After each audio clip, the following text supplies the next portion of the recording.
The Sunshine Man by Emma Stonex.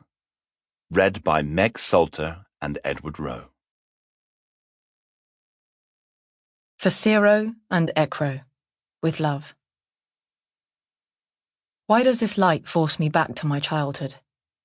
I wore a yellow summer dress, and the skirt made a perfect circle. Jane Kenyon, Evening Sun. It must be wonderful to be free. From Brendan Behan, Borstal Boy. Part 1. Chapter 1. The week I shot a man clean through the head began like any other.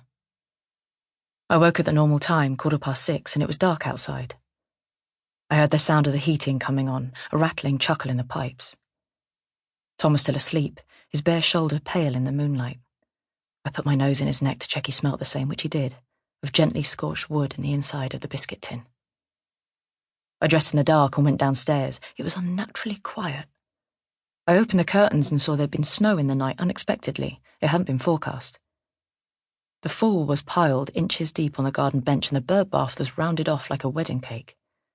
It never snowed in our Wiltshire village. Every other part of the country got it, but we never did. The children's sledges hung unused in the shed like bats. I switched on the radio. It was a DJ I didn't like sitting in for someone else, playing twangy songs from Broadway musicals. I made a cup of tea. The milk was past its best before. I poured it down the sink, then buttered 2 slices of toast and sat at the table in my slippers. The toast had the consistency of cardboard. I heard my jaw click as I chewed. The show tunes stopped and the news began. The aftermath of air disasters, falling unemployment. The telephone rang. I reached for it. "It's today," she said. "Sorry for the short notice, the arrangements are changed." It would be midday, she anticipated. These things usually happen before lunch. I thought there must be a response from my immediate surroundings. The stove catching fire, a chair tipping over, but nothing changed. The tea had an oily film across its surface which quivered as the grit lorry rolled by. Here it was. He was getting out. Tom came down in an iron shirt, and I remembered he had a big meeting today. He'd be away overnight in Bath. "Who was that?" he asked. I told him a wrong number. "Well, you were talking to them," he said. "Yes, I was telling them they had the wrong number." He looked inside the bread bin. "How about the snow? That's a turn up for the books." "I know." He kissed me. "The kids will be beside themselves." I turned away to the sink to rinse a glass that was already clean. I thought that in another ordinary life I would be wrapping our children in jumpers and mittens, unhooking the sledges, lighting a fire so it would be good and warm when we got home. "Are the schools open?" said Tom, spading coffee into a Chippenham FC mug. "They'd better be," I said. "I've got things to do today." "Like what?" I twisted the tap off. "An errand." "Ah, say no more."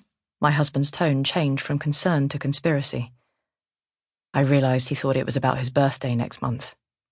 The notion was so far removed from my intentions it felt almost like the worst lie of all. "I thought I'd ask your mother if school's closed," I said. "Good idea." He filled a pan with boiling water and lowered an egg into it considerately, like someone releasing a fish. "Do you want one?" He glanced up. "Bridget." "I'm not hungry." He saw the half-eaten toast. "Are you all right? You seem a million miles away." "I'm fine." I opened the fridge. "Here, I made you some sandwiches."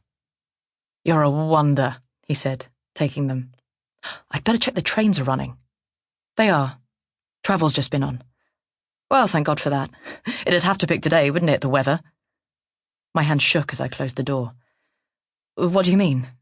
"Greg and this ruddy presentation," said Tom, not noticing.